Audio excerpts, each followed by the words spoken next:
American Supercarrier strengthens security presence in the Caribbean. The USS Gerald R. Ford was recently redeployed to the Caribbean, nominally as part of a drug interdiction mission, but realistically to intimidate the Maduro government in Venezuela. The United States Navy confirmed on Tuesday that the USS Gerald R. Ford, the world's largest aircraft carrier, had arrived in the Caribbean. The nuclear-powered carrier had been operating in the Mediterranean Sea, where it had initially been deployed to ensure the fragile peace in Gaza would hold. Earlier this month, however, Secretary of Defense Pete Hegseth ordered the Gerald R. Ford Carrier Strike Group to support the ongoing efforts to dismantle transnational criminal organizations and counter narco-terrorism in defense of the homeland. The deployment of the newest, largest, and arguably most capable nuclear-powered supercarrier in service is part of a massive buildup of U.S. military assets in the U.S. Southern Command Area of Responsibility.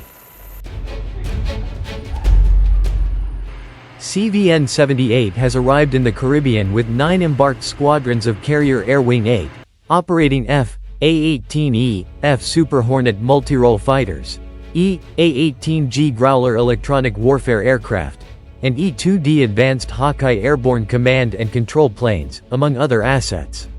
The Carrier Strike Group also includes Destroyer Squadron 2's Arleigh Burke-class Aegis-guided missile destroyers USS Bainbridge and USS Mahan, which can provide anti-air, anti-submarine, and anti-surface capabilities, and the Integrated Air and Missile Defense Command ship USS Winston S. Churchill, which the Navy said will lead the strike group's air and ballistic missile defense.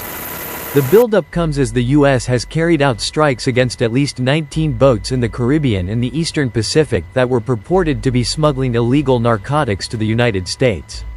At least 76 people have been killed in the attacks.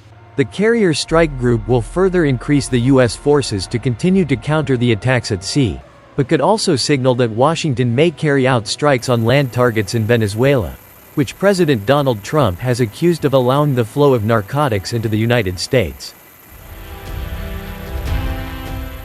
The enhanced U.S. force presence in the U.S. Southern Command Area of Responsibility will bolster U.S. capacity to detect, monitor, and disrupt illicit actors and activities that compromise the safety and prosperity of the United States homeland and our security in the Western Hemisphere, said Chief Pentagon spokesperson Sean Parnell. These forces will enhance and augment existing capabilities to disrupt narcotics trafficking and degrade and dismantle transnational criminal organizations. In response to the carrier's arrival in the region, Venezuela ordered a massive mobilization of its forces, The Washington Post first reported. Venezuelan President Nicolas Maduro repeatedly accused the United States of fabricating the ongoing crisis in an effort to topple his government.